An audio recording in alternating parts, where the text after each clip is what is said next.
The question from the audience is anything being done to bring more chain stores to our city, such as Trader Joe's, Olive Garden, Bath and Body Works, etc.?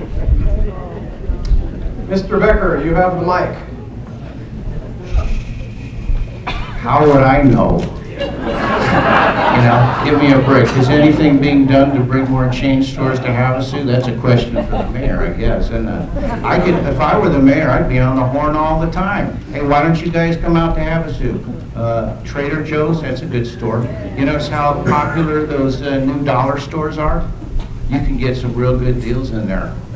Go to, so that Trader Joe's is kind of along those lines, you know, a little hipper kind of a store. What else you gonna do?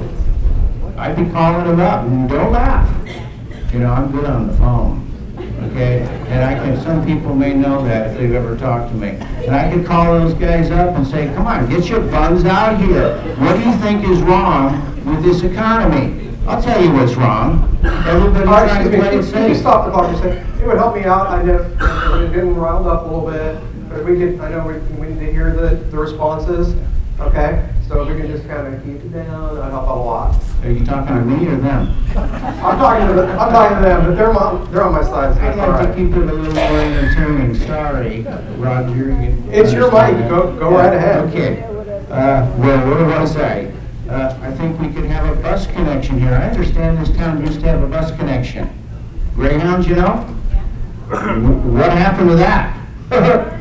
You know? I mean, come on, the price of gas these days, you can't go anywhere without spending $500 to go to LA and back, right? Why don't we have a Greyhound connection? What happened to that? The mayor said we ought to have a connection with the airport again, which we used to have. That was a good idea, you know. So my wife's sister came in on that once or twice. It's like, yeah, we need that. We need a bus connection, I think. And we should lobby to either get that or have low-cost connections to where that bus is. Where's that, Parker? Needles? I don't know. I'd be looking into that. Well, I'd be hustling if I were the mayor to get jobs here. And if I heard of discrimination or somebody who needed to be convinced to come here to open a store, I'd do my homework and make sure they knew how interested and sincere I am to get them here. Because we do need more jobs. Thank you. Dr. Ulrich.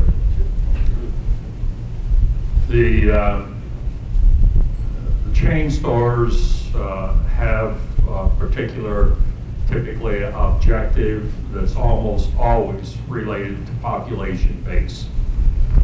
We're at 53,000, and it's not an isolated a distance from the interstate. One of the PED board members who's in this audience in this discussion we had a year or so ago about the Target store that was looking at Havasu for quite some time.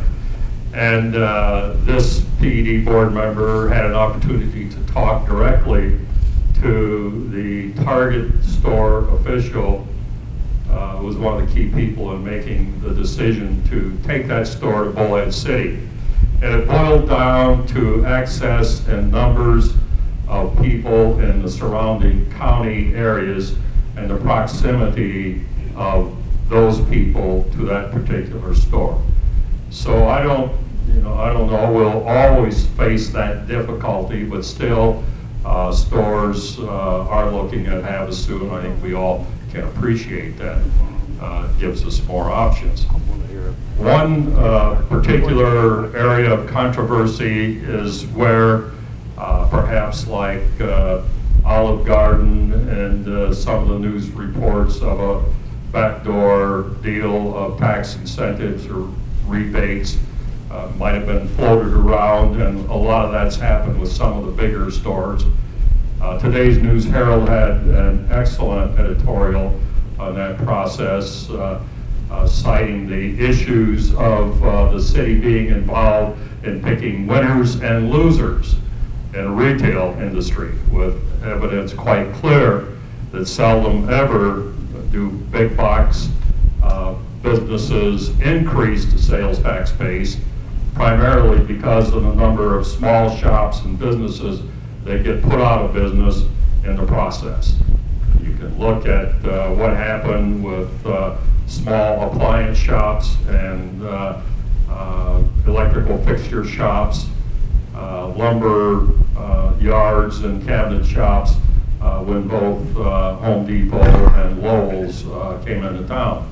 Well, I shop at both of those stores. I send customers there, and they are a good addition. But I think for the city, in particular, being exceedingly careful not to put city tax dollars in inappropriately in incentives or tax rebates of any kind that you can't give to every other small business in this town.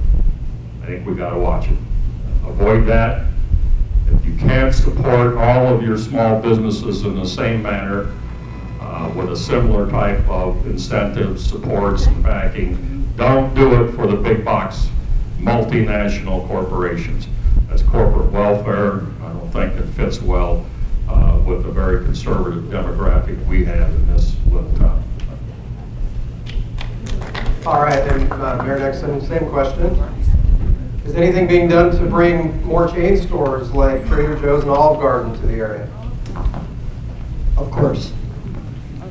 But let's talk about some of the realities of bringing some of these stores in. For instance, we always hear about a Trader Joe's or a Costco or whatever. My conversations with Costco are that basically you're looking at a requirement of about 250,000 people within a 45-minute drive. Wow. Right around in there. They might be a little flexible if it takes 55 minutes, but you're looking at 250,000 people. We only have 220,000 in all of Mojave County. We would love to have a Trader Joe's, but they have some of the same requirements. So we go after those that maybe aren't as strict on some of the population. And you did hear about the fact that Olive Garden was considering coming to town. And I actually offered to go to their headquarters and say, how do I get you to town? How do I get you to town? They were going to go out by the mall, or in the mall actually, and chose eventually not to do it. I could never get them to let me come to their headquarters. Maybe, I can't explain why, but they would not. I was also the chairman of the PED, so I understand how these things work. And we try every day. We work very hard. We contact companies. The PED is in constant contact, giving site selectors a lot of information and encouraging them to see the jewel that we have right here in Lake Havasu City. Now, when it comes to rebates, let's understand what those really are. They're available to any business. But here's what they have to do, and here's how they work. And I'll give you a great example. Anderson Toyota, that Mr. Ullery is saying is a multinational business, I guess, owned by a Lake Havasu City resident. And here's what happened. He came to us right after I became the mayor, and he says, I found a location in Lake Havasu. I'm considering Lake Havasu City, or I will, if not Lake Havasu, I will stay in Kingman. But it doesn't have sewer, and it doesn't have roads, and it doesn't have water on that piece of property. When are you, city, going to put that in so I can have a business? And we said, we can't afford to do that. But here's what we'll do for you. You put in the $3 to $4 million of infrastructure up front. You put it in, and we'll let you pay yourself back for that investment over a period of 10 to 12 years by retaining 1/2 of the property tax. And if at the end of that period of time you don't get, or did I say property sales tax? If you don't get that back at the end of that period of time, you benefit. In other words, you got infrastructure, water, sewer, roads for less than full price. So that's all they are, is a rebate. You're giving them their money back so that you can attract those businesses. That is the only legal thing we can do in Arizona, is to provide those rebates. So those aren't upfront sales tax. We don't ask you to put and risk your dollars. They risk the dollars. If their business is successful, we are successful, because at the end of that period of time, we get to keep all the sales tax. Thank you. Next time, the candidates address the Wayfinding Project, an $800,000 program to bring enhanced signage